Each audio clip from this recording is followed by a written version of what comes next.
I do not know why today, masyado nating pinag-uusapan ng confidential fund. I have been in Congress since 2004. Hindi pinag-uusapan to eh.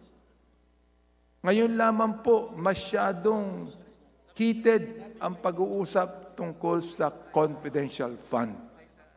Hindi ko alam kung bakit, no? Pero the thing is this, ang sabi nga ng ating ombudsman, if it will question the integrity of the ombudsman, ang sabi niya, oo, tanggalin na yung confidential fund. Let Congress remove the confidential fund of the ombudsman if it will only tarnish the integrity of the ombudsman, Mr. Speaker, Your Honor. The ombudsman has complied. Sabi ko, has complied with all the requirements of the COA. Nasagot na po ito. Pero, ito po ang sabi ng ombudsman. Upang hindi na pagdudahan ang trabaho ng ombudsman, at upang for the sake of transparency and accountability, I would suggest the House to remove. Ako na mismong sponsor ng budget na ito.